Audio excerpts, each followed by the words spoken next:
I'm in Max. You are listening to Happy Jack's RPG Podcast. I'm in Max. Pursuing the RPG hobby with reckless abandon. Why, hello, and welcome to Season my 29, Episode 11 of Happy Jack's RPG Podcast. My name is Stu. I'm Stork. I'm Mike. I'm not going to do the deep voice thing. He's Mike. In this episode of Happy Jack's RPG Podcast, we're going to be talking about Strategicon's Orccon 2022, which is next weekend. My mic is here. Official start time Thursday noon? Is that the... Friday, noon. Friday at noon. And also, Joe from Detroit asks about finding a group, and Eric from New Jersey writes in about playing non-DnD with D&D fans. But first, if you'd like to email us at happyjacksrpg@gmail.com. That's happyjacksrpg@gmail.com. And we do the show live, 7:31. Look, we were almost on time. PM Pacific Time, Friday, at happyjacks.org/live. Okay. So, what's going on with the convention? We're back. You are back. Well, you were back. We were back in September, but we're still back. Gateway, Right. correct. Okay. I work there, and it's hard to keep them all straight. You always have to think. But it's kind of nice. Orccon's always been the largest one. Right. And so it's nice to see, having two in a row is kind of nice, because 4 virtual ones in a row was demoralizing. Oh, sure. We need to preface for those of you that aren't in the LA area. All 3 cons? 4 Yes. cons. All 3 cons are under the same umbrella. Correct. And They're names from the past as we absorbed them. Because I think the first Orccon was more than 40 years ago. I went to the Orccon when it was in Anaheim at the Sheraton. Right. Which I think is where it started originally. Late 70s, early 80s. I was in junior high school. That sounds right. Sleeping on the bench. Getting kicked out of the movie room because I pulled 3 tables to get chairs together. Because you were snoring too loud and they couldn't watch. Probably. Anyway, sorry. Oh no, yeah, but we do 3 a year, and What are they? so Orccon is President's Day, GameX is Memorial Day, and Gateway is Labor Day. And what do you have planned? Not as much as I would like, but it's good that we have something.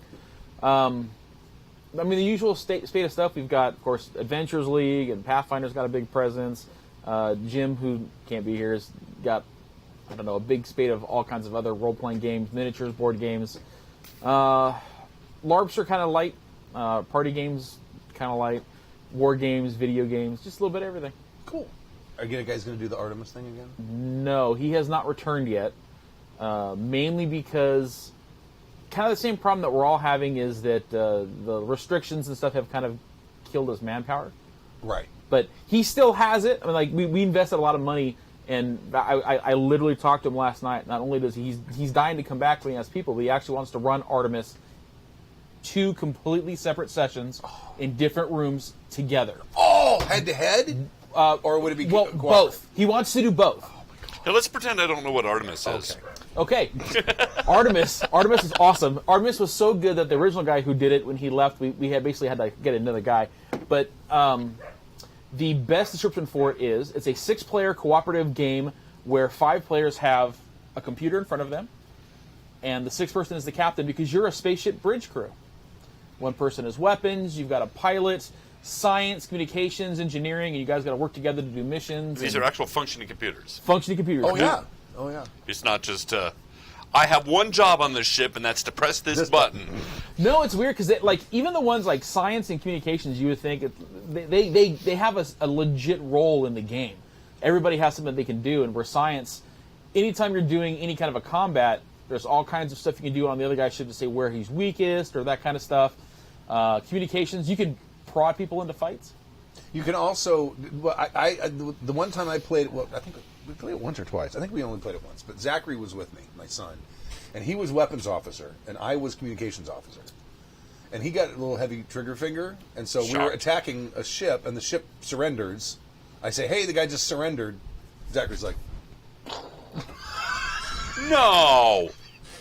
14-year-old boys. Oh, yeah. Yeah, my son, who's 12, loves that game. Oh, But it's he- so much fun. But he actually excels at captain though, which is really weird.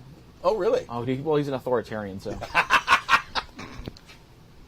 So, walk us through how you guys are handling the cons, Well, the safety, and how the hotel is dealing with it and all of that. Because I'm curious. well, the I'm sure nice thing others is that LA County, who has been among the most stringent when it comes to safety protocols, laid it all out for us, so we didn't have Right. a whole lot of choice in the matter. are. Right. Well, no, that's fine. There's no gray area, right? No, It's like, there's not. These are the rules. You have to. Well, the rules we're enforcing is you have to be vaccinated.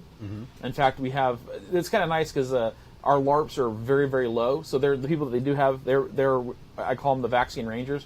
They've got the desk because before you can get a badge, you've got to show your QR code or your card or something, right? something like that, and then sign the hold harmless agreement. Once you got that, then you can go on and get your badge, and it's really streamlined that whole. Like you don't notice it. It's really kind of nice. You have to wear a mask everywhere you're in there.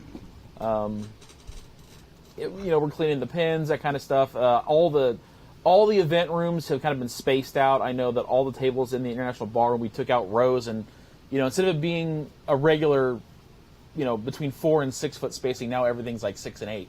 Right. Most of I know all the Adventure League stuff, they cap the games, I think, at 4 or 5 people instead of the 7 they usually do. Oh, really? Yeah, there's a lot of that kind of stuff where everything's just kind of Smaller. which is Right. pretty good because, the last full Orccon we had, which was 2019, no, 2020. You guys were First one, bursting at the seams. 2,500. Yeah. That was like we hit it. I think the actual attendance was like 2,503, like unique individuals. That's a lot. Oh, yeah. And it's the guy who's got to find a place to put everything. That's hard. Oh, I bet. Very hard. But now, like last time, we're expecting, if the algorithm holds true, between 1,000 to 1,300, somewhere in that range, which is fairly standard to what we had at the last Gateway. That's still a really good amount. It's good. Well, it's funny because when I first got involved, just as a volunteer, GameX, which is historically the smallest.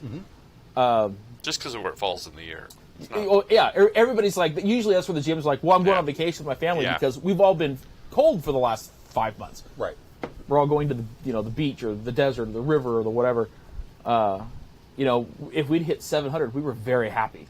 Oh, no kidding. That low. Wow. It was 700 is still a lot of people, like for a weekend hanging out. It is, but except when you're paying for the hotel. That was the problem. Is Yeah. that when the ownership group that we have now took over, they had been bled pretty dry by the previous people, and so GameX, Orccon made money, GameX lost money, Gateway on a good weekend broke even, and that's kind of how we were for a lot of years there until we started seeing just a little more growth, and all of a Right. sudden it's like, where do we put people now? Right.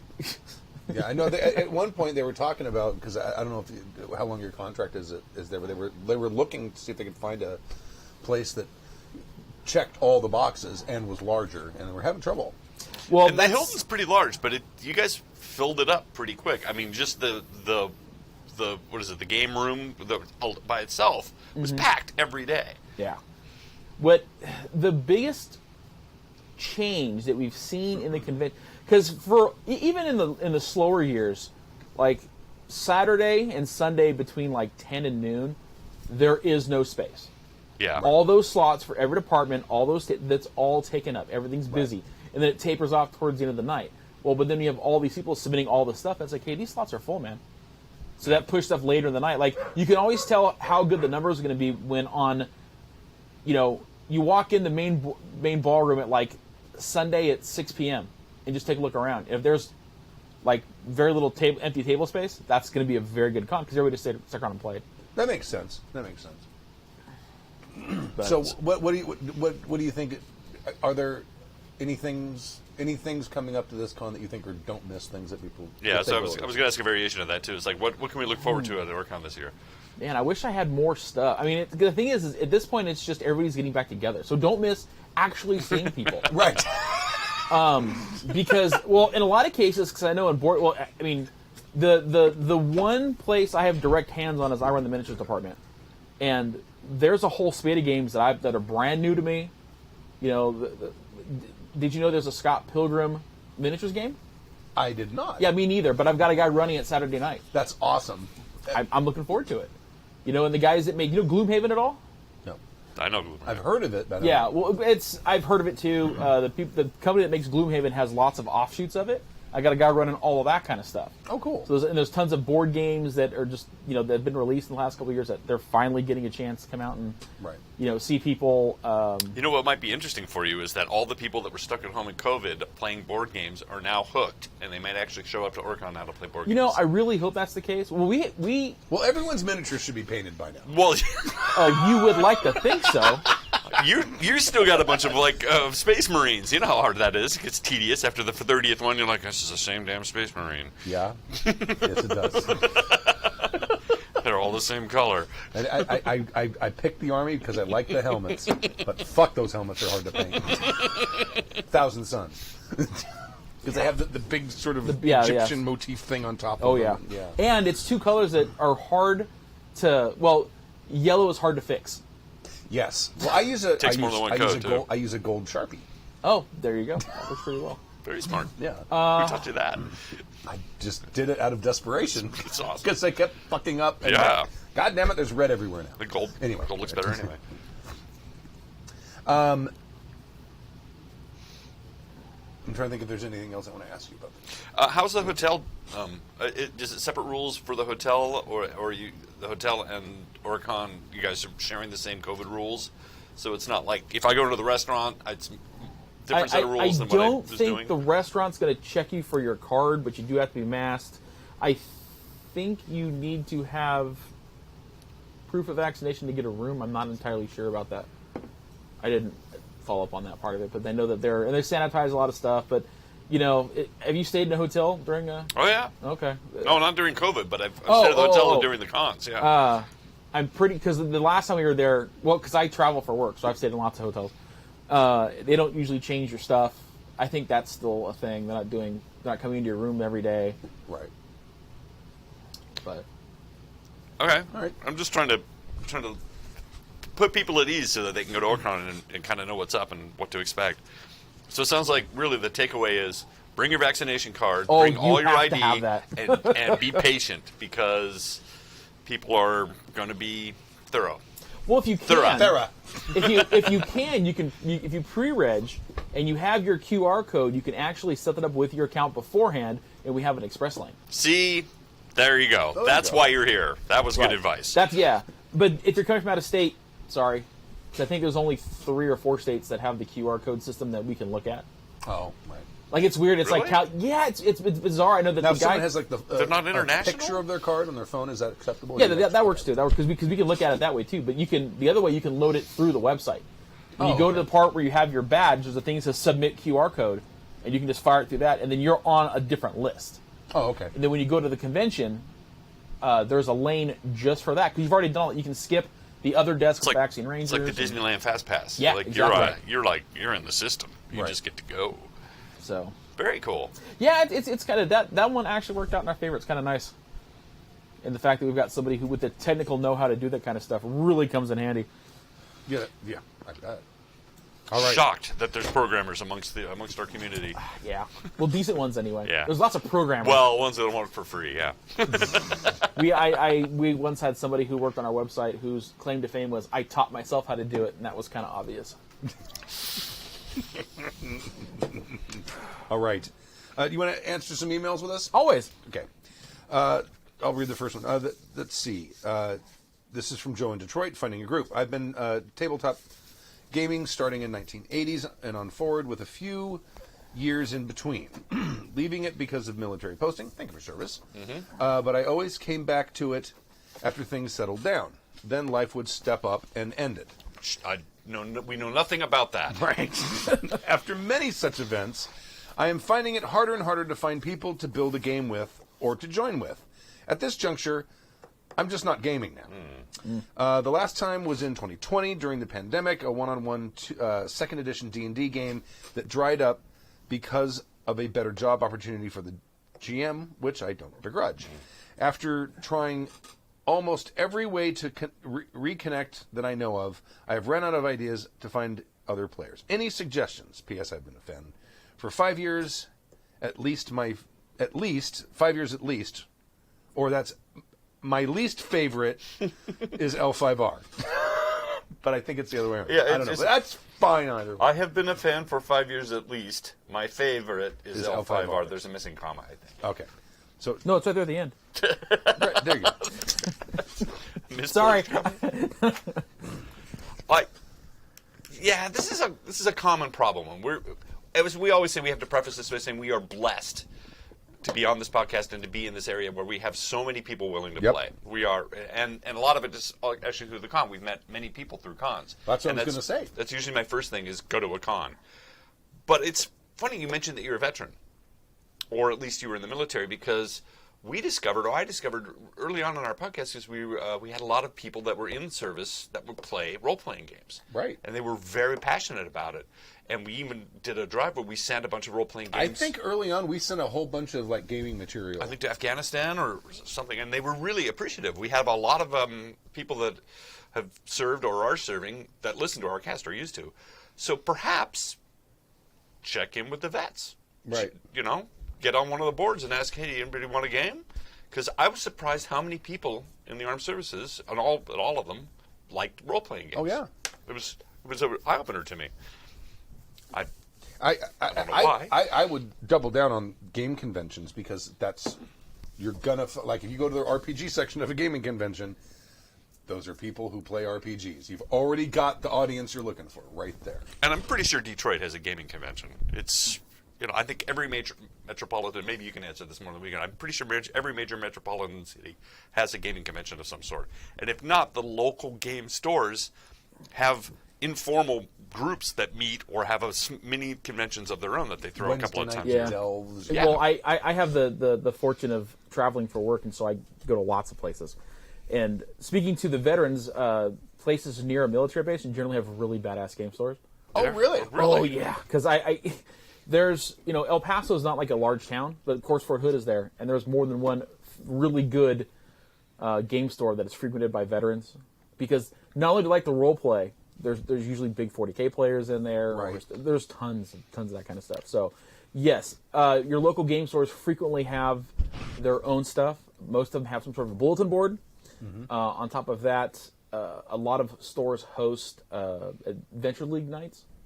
So I know it's that limits you to D&D, but it's a place to start at least. Sure. Yeah. At least you get people who are interested in playing role-playing games. Right, and of course, if Albuquerque, New Mexico can have a game con, I'm sure Detroit's got one or one nearby. Right. So. Yeah, I mean, it's tricky. It really is hard. And if you're trying to do something online, I mean, and that isn't online. If you're trying to meet up in person, it's probably a little harder now than it once was. But that's always hard, is to find the people, vet them. That's How do you the nice hook thing- up? It's like dating. You're If like, it's a I don't know. like our game store has gaming tables set up that are free to use. In fact, there's 2 game stores in Pasadena now. There The is. other one does too. Yes. Are they still open? The one on Green? Is that Green?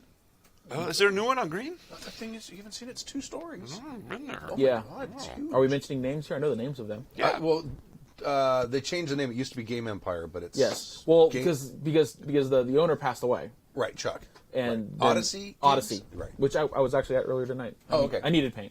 Right. You got a lot of paint there. They do. And you've been to the other one over here? I have, because that one's Gameology, because Gameology actually, the original Gameology was out by where I Burbank, live. right? No, it was out the original. Funny story, the guy who runs our library, Dave Holt, owned the original Gameology, which was in Claremont by a college. Oh, really? And then it got sold a couple times and moved around a little bit, but they still have a store in Upland next to me. Oh, and then so they opened this one up. Oh, no kidding. Yeah. How the hell are they affording rent here? I don't That's know. got to be, because that's a prime area right It's there. a nice store in a nice place with lots of visibility in an expensive area on a corner. So, Right? yeah. Yeah. I mean, you cannot, for any kind of retail store, you can't have picked a better spot. But the Maybe thing is, sales though- have been great over the Maybe. COVID days. Well, the thing is, though, is Game Empire had a huge community. Yes. And honestly, anywhere that I go these days, any store that's had because I've traveled for 25 years, so I've seen a bunch of them go, and a bunch of Right. new ones come, and so on and so forth. And the key is the community. If you cultivate your players, your regular customers, that's how you're gonna live and die by that. Right. And when they moved there, they moved there before Odyssey had opened up, and I think they went after a lot of the people in the area that needed a place to game. Sure. Well, yeah, the whole second floor looks like they were still constructing it when I went there, but it looks like that whole second floor is it was, just gaming area. I may have to go by this weekend. That's cool. Oh, a new game store. It's gorgeous. Awesome. It is gorgeous. A lot of 40K stuff in there. I'm gonna have to go in before all the gamer funk sets in. It's too late. Oh, way too late. Yeah, it's in the walls. You can't. If it's still, but it's still new, right? It's soaked into the bones of the building. You'd be how fast. Look. You'd be surprised how fast gamers can ruin anything. No, not surprised. I can never remember. Will never forget the look on Heather's face the one time she showed up to the game convention for some reason. Yeah. And we were in a small room. It was like the LARP guys kept some of their stuff in the corner or something, and so we did a live show there. There's probably 40, 50 of us in the room, something like that. And it wasn't that big. But we're all nose deaf because it's Saturday night. We've been gaming all day long. I'd Probably had drunk then too. and I'd already actually had my second shower of the day because I took a shower in the morning, and then after my last game, I went and took a shower before we did the podcast. She comes walking into the thing like she gets hit by a wall. Oh! Audibly makes a noise. And left. Buddy killed me. of mine, he used to run lots of conventions. His suggestion was always to make the con badge out of the same material that put the little trees in your car. Here's your other. Oh my God, that would be Here's awesome. your other genius idea. I was sitting here thinking of as we were talking. We need to get one of these programs that'll work for free, and we'll set up a grinder app for gamers. So just make gaming groups that way. It's like, swipe left if you like Gron the Barbarian, played by Chuck from Detroit. Well, speaking of like vetting players, one of the things that Dave used to talk about is they used to go to Game Empire when they were trying to find a new player, because they had their group and like they'd lose someone and it's like, okay, we need to get another person. So they'd arrange a game at Game Empire because they had open gaming tables. So you go there, meet this person. You haven't invited them into your house. They don't know where you live. They don't know where you live. and you run a one shot and see if they're going to match. Yeah, That's not a bad idea. Yeah. And if it looks like they are going to match, to say, hey, normally we don't game here, we game over here, but we didn't know if you're going to be a psychopath or not. You don't seem like one, Right. so let's go. Right. And then, But if they are, they're like, that was great. Can you leave now? Go away. Go away. Right. Bye. We're leaving. So, again, and take a very circuitous route home. back to Joe from Detroit. Start with your local gaming stores and see if you can't, get a group from there. And I remember being shocked early on in this podcast, too, where we were talking to, or people were talking about how they had just gaming friends and their real friends. And we were like, but our real friends are our gaming friends. But it turns out, and I get it now, having been in a couple of groups where I don't meet the people till I walk in, that there are gaming friends only. And so that's maybe a different way to look at it when you're trying to find people, which is you're just trying to find people to game with, not necessarily to hang out with, other than to game. Oh, it's dead. I just was looking. There used to be a site called Nearby Gamers. I think it was nearbygamers.com. And it was a location-based way for gamers to find each other. Yeah. You go in and say, you want to run a game, what system you're running in it, approximately what area you're in. It did it by location, but then it kind of like scrambled it so it wasn't exact. And then you could see, and like around here, you could go on it, and there was a map, and I could say, oh, like there's a guy who plays Hero who lives like a Nearby. mile and a half that way. Yeah, it was neat. Now it says "Hello World." That's not a good sign. No, generally not. That looks like a WordPress installation. Yep. It is a WordPress installation. But down below, I noticed down below there was another one that said RPGs or something. So maybe they've rebranded. If you go back a page and then No. okay, That wasn't it. I'm pretty sure it was nearbygamers.com. no, but you have nearby Gamers, the RPG site. That's different. I wonder if they have that service. Oh, you know what? Oh, though? that's the form. That's a form. That's Okay. You know what though? That's still not a bad idea. If there's a game that you're looking for specifically, Oh, yeah. their own forums are usually pretty good. I know that I found miniature game players that way, Right. where it's like, hey, in this area, people doing that. Also, I know people, and granted, this is more of a board game thing, but at least worth a shot. Meetup.com. Oh, yeah. Yeah. There's groups that I know that of people who have. There are at least local here. There are RPG groups on Right. Meetup. Well, I think Detroit's a large enough metro area where that's Yeah. potentially viable there, at least, I would think. I agree. So anyway, these are all the tried and true methods. And again, you may not have a convention in your area, or it might be too far away. I get that. There might not be a gaming store anywhere nearby, or it's snowed in right now. I get that. You'd be surprised how many of your friends might game or are gaming curious, but you don't really know it until you ask. Yeah. Well, if you're looking for D&D, D&D is not what it was when we were kids and got our asses kicked for it. Right? And there's a lot of cachet to it, and there's people who are at least willing to try. It's a place to start. You never know. Yeah. Right. That's true. And everyone's heard of D&D. Yeah. Yeah, the thing is, D&D is like Catan is for board games. That is the gateway. Right. You've heard of it. It was a punchline for a long time. Yes, it was. Right.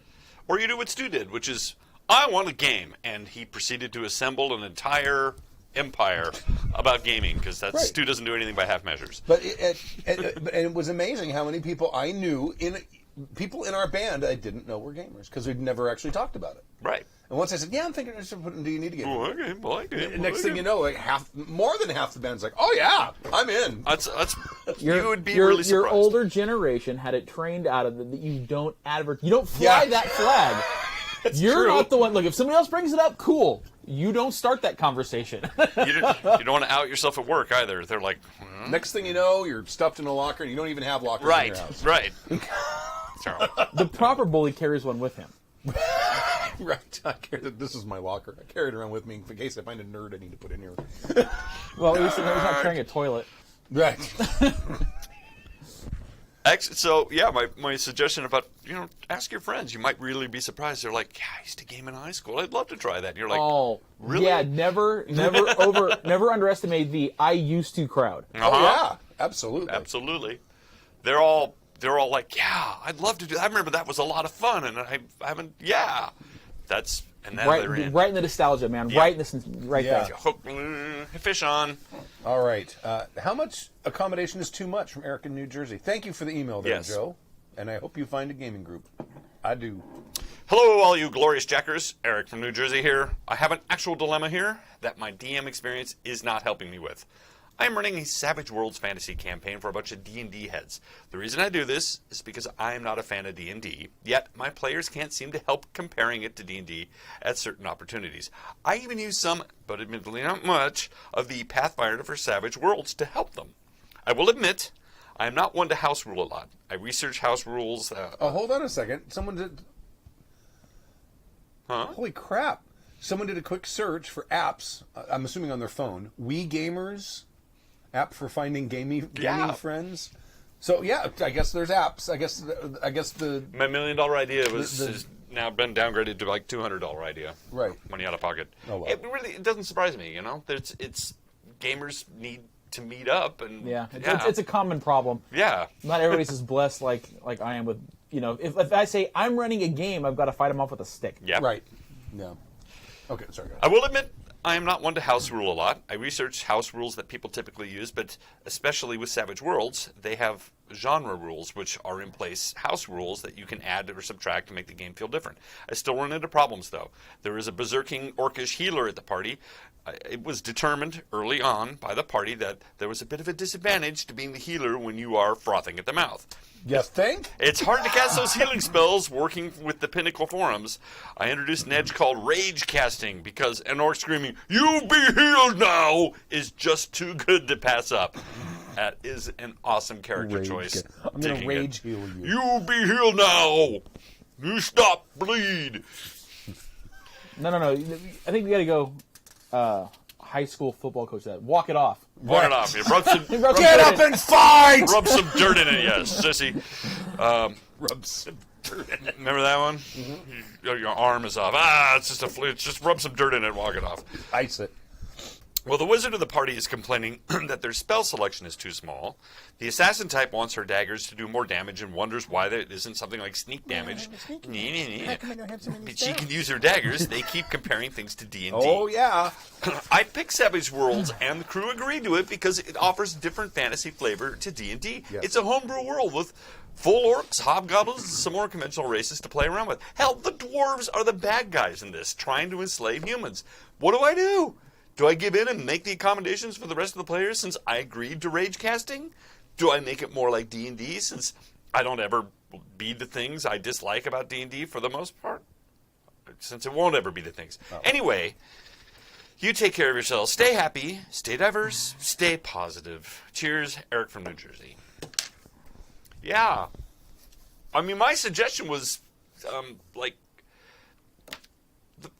the thing is, D&D sort of spoon-feed stuff. It's like, all right, I'm at a new level, here are my spell choices, right? And so the players don't have to work or think about it too much. And Savage Worlds is a little more open-ended. It's a little more, like, you have to, like, craft your fireball spell from the generate fire thing. And you use get a to generic blast and you put special right, and then effects you can on add it. different dice Effects pools to it, and things. effects to it, but that takes some work from the players. So maybe you just have to generate all the spells for them. It's like, all right, your third level, here's your fireball spell. That's what you want. Maybe that's what they want. Maybe they don't want to think or work too hard. Well, They prefer the cage instead of being a flying. I ran into this exact same thing when we were playing 4th edition D&D, and I switched over. We originally switched over to Hero, and then we ended up switching over to Gurps. And I kept trying to tell everyone, this is a totally different system. We're switching because it got to the point where combats were taking forever, and so we switched to Hero and Gurps. Gurps, in my defense, is a deadlier game. Yes. Hero is not a deadlier game, and it's not a faster game. I was going to than say, D&D. I mean, the problem with Hero that broke down was that it didn't really speed anything up. It sped nothing up. It made it worse. It made it worse. Gurps sped it up a little, but the problem I kept having is people kept trying to create analogs between this thing I used to be able to do in D&D, and now instead of that I have this spell that's similar, but it doesn't work the same, Right. It's tough. Especially if you've got people who have been playing D&D exclusively for a long time. They've learned that system, right? And that does take time. There's an investment of brain sweat in knowing those rules and learning them, building the character that you want in the way that you want, knowing how stuff works in combat so that things go smooth.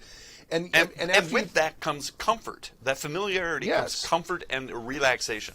And not just that, but because you know like sort of the framework of how D&D works, it's easier to come up with tactics in game at the table. That is true. That are consistent and are going to work with that might not with other systems. That is very true. And so that's going to be a real tough sell if you've got diehard players. And I think it would be that way for anything. I mean, if you find diehard players for any game that they like, well, we just play this. Like, my group was very insular and we played Gurps in college, and that's it. That's all we played.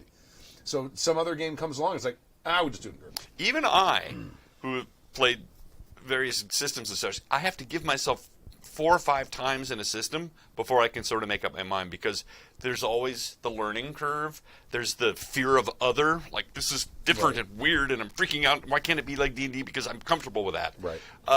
There is a fear and uncomfortableness that happens when you don't know what you're doing. Oh, sure. And I think a lot of that comes from that. But yes, you're also right, too, is that the tropes are so ingrained. Thief stabs from the back. That's how I attack. It's like, well, but thieves don't always have to do that. But no, thieves stab in the back. No, that's you hide in the shadows, and then you do a sneak attack. Yeah, that's what we do. That's how you get this big handful of dice.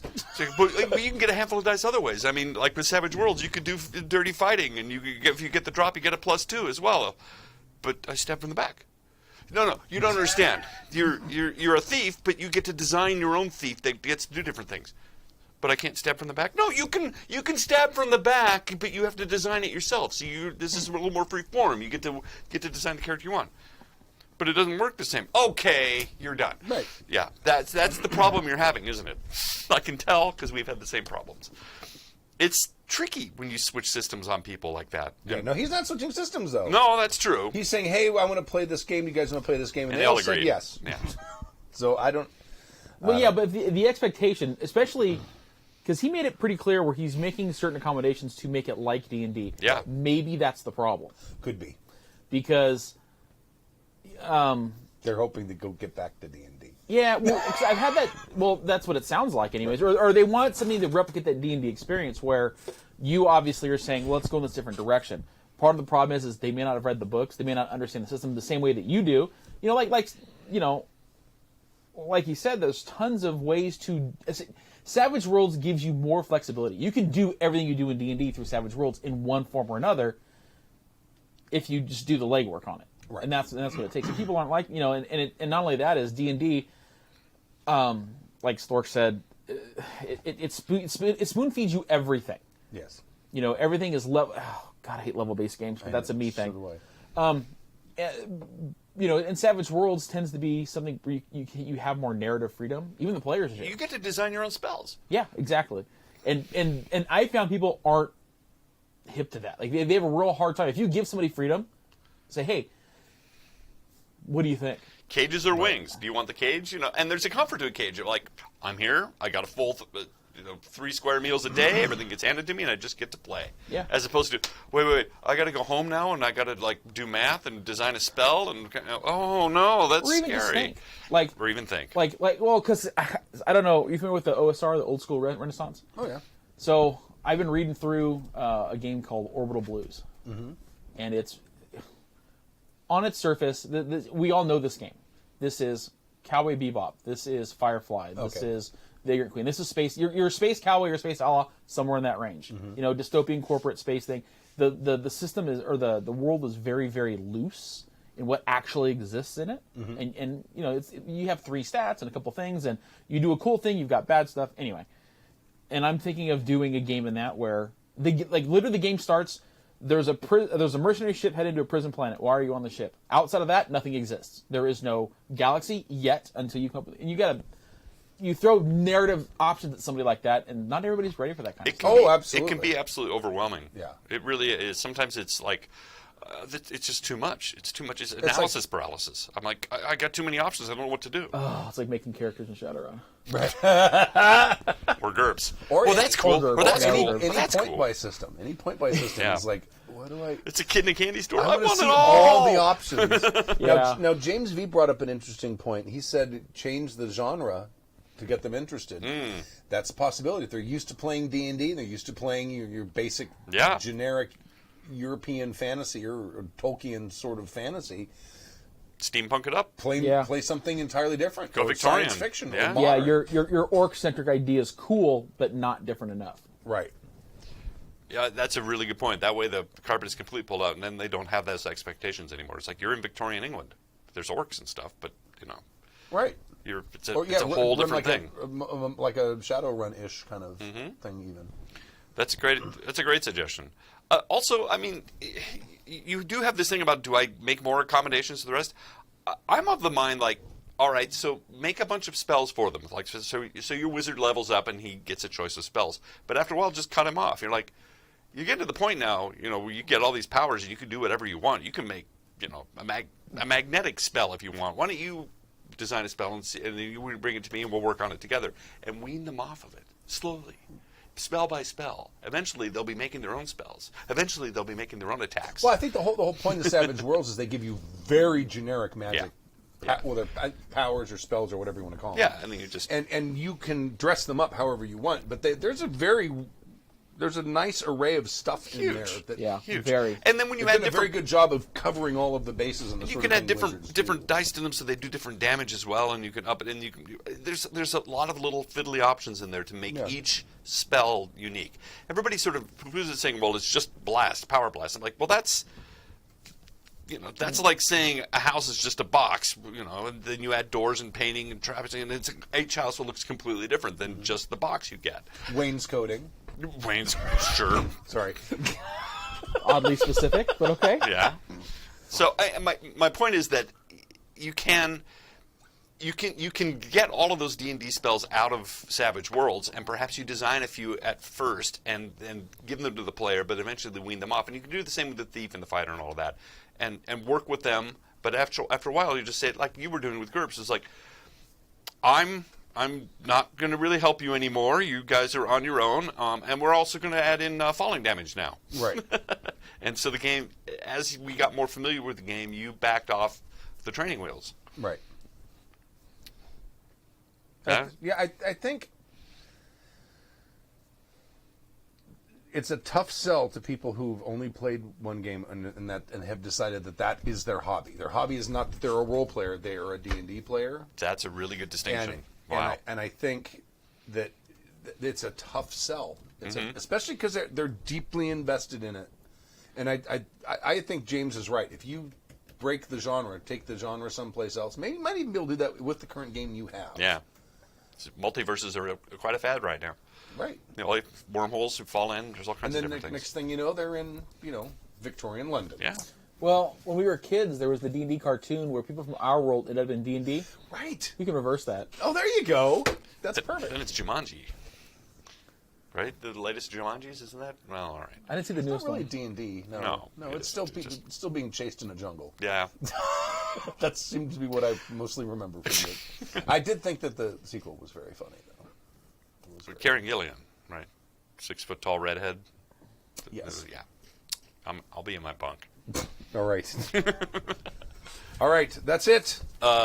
Anything else that you can think of? No, I don't know if we really answered his question. He sounds like he knows exactly what he wants to do, but his players don't. The last thing I was going to say is I myself have gotten stuffy about playing new games. I've got a bunch of games I sort of know already, and I don't really need to or want to. It's like I'll play Traveler. If I want to run a game, I'll run it in Traveler because I know it well and I like it and it's fun. Don't confuse me with another game and more rules, damn it. But I'm getting old and crotchety. And I think you're running into that, which is, I don't want to learn another system. This one works fine. I want that one. Right. Oh, sure. People fear change. It's hard to... That's an intrinsic thing that's, since we were monkeys on the savannah, that, something's different, it changes, and we run, we scatter. And it's still hardwired into our system that we fear change a lot. Right. And tigers. And with dice. Right. All right. Anything else about the con you want to mention before we... No, please come. If you don't, come in May. Are there discounts or anything if people order or pre-reg or something? Yeah, if you pre-reg, there's a Happy Jack's RPG. It's still there because I bought a badge. There's multiple ways to do it because just pre-regging in general, there's a discount. If you pre-reg as part of a group, Happy Jacks is one. There's a bunch of them on there. There's basically a list. Pick one of those. There's another discount on top of that. There's also the thing where if you really like us, you can essentially buy a year's worth and get an even steeper discount. And is there still a discount if you go for the hotel if you're part of the con? Yes, there is. Yeah, if you there's a con rate for both the hotel actually and for parking too. So if you're just coming for the day, the parking there is ridiculous. Yes, it is. But before you leave, go to registration and they'll actually have a validation. I want to say it's $10 in tax. I want to say because it's like $11 a day. No, it's really cheap. Yeah. Yeah. I remember I'd stay the weekend and be out for like 20, For 25 people bucks or not whatever. living in Los Angeles, $10 parking a day is cheap. Yes. Just so you know. Yeah. In case you haven't heard, there's a big game coming up in a couple days. Right. I don't know. Yeah. I literally drove right down the middle of that to get here tonight, and this is just the fan experience. This is not the Super Bowl. This is Super Bowl adjacent. Yeah. Right. There's a whole. $100 just to park. Yes. To walk to what is now stupidcrypto.com arena instead of Staples, and that whole area they've got set up there. So it's 100. I found a couple places far away that were 50. Wow. Yeah, so that's a deal. So yeah, parking's a thing, and being down by the airport. Well, parking everywhere here is stupid. It I is. mean, like to go to the Rose Bowl, forget they have shuttles. Mm-hmm. There's one that meets over here, just on the other side of the freeway in Pasadena, and it's some parking lot that's for this office building, but the office building closes at 5 or whatever, so the parking lot's empty. So you go park in this parking structure, and they have a row of buses that leave like every 15 minutes for the Rose, or not the Rose Bowl, the Hollywood Bowl. Hollywood Bowl. Yeah. So you get on the bus, they drive you to there. Oh, it's genius. And they tell you you need to find bus number 7. Yeah, it's genius. When you come back, and then we'll take you back to the same genius. place. Well, And that's great because Hollywood Bowl parking is stupid. Oh, it's awful. Not just worst. in cost, but the fact that you can't leave until the guy in front of you does. and the 20 people in front of Right. him. Well, it's Yes. because the place was built in like the 30s or something, and so No one had cars. they had cars and horses, and there was Right. plenty of room. You just burn it all down. Who gives a shit? No, it's a great venue. No, I love that the place. venue. I love that the venue, place. but still, let's burn it down. And the big open area in the back where you can have like picnics. Oh, the whole That's- thing is awesome. That's so cool. That's all things that we ever did. I had the greatest Hollywood Bowl experience ever. I was They were playing Bugs on Broadway, which is when the L.A. Philharmonic plays along to Warner Brothers cartoons. So of okay. course That actually they sounds very did cool. the one where it shows the Hollywood Bowl, right? And he goes running in. And it's the whole tenor. And so here we are in the Hollywood Bowl watching a cartoon that has the shot of the Hollywood Bowl. It was like, Brilliant. this is the greatest thing I've ever seen. Cartoon Inception. Art imitating life. Yeah, it was. It was great. Oh, that might be my bet, because my favorite one is I had a big group all come into town because it was John Williams doing the music of Hollywood. Yes, those are good. Well, it was really cool because we show up and we're doing the whole bit, and the first part, it was right after I think Catch Me If You Can came out. And so, and I'm not really a jazzy guy, but there was a lot of the music was very, very good. Yes. But we noticed that all that he did, there was no Star Wars in it. So we're like, what the hell? We go to intermission, we come back, and before anything happens, James Earl Jones walks onto the stage. Oh, shit. And then James Earl Jones proceeded to narrate the entire story of Star Wars to all the music from all the movies. Oh, no kidding. Yeah. That's awesome. It really was. Fuck. That was, because I didn't know, because it's like, well, look, it's John Williams, right? You got to go see him. It's cool. But the Star Wars aspect of that was really cool, because, nerd. So in that same Bugs on Broadway thing, it happened to be Chuck Jones's 80th birthday. Oh. And they brought him up on stage. That's awesome. So he talked for like 20 minutes, half an hour about the creation of the cartoons and how those guys were crazy. These guys came back out of the war. They were stuck in a little Quonset hut on the Warner Brothers lot, like with their shirts off, drawing all day long, coming up with the wackiest ideas. And they couldn't. Those guys were. Anyway, it was like one of the greatest Hollywood Bowl experiences ever, just to be there with that. So come to LA. It's full of stuff like that. You're not going to get that anywhere else. Quite the digression. All right. And the con starts Friday. So for those of you who don't know, Strategicon, we don't really close. It starts Friday at noon and runs until, I think, technically we got to be out of there by 6 o'clock or so on Monday. Right. What's the dates here? Just so that people aren't watching this. It's February 18th to the 21st. Yeah, that's it. Excellent. And it's all night long kind of a thing. And our event list is strategicon.net, where you can get your pre-reg badge if you want. It has our full event list. You can pre-sign up for a lot of stuff if you want. See what we're doing. The bar doesn't open till 2. Or didn't used to. The bar? Yeah. That sounds right, I think. I don't know. You know what, though? But if you really want to drink, ask any department head. We'll leave you with that. All right.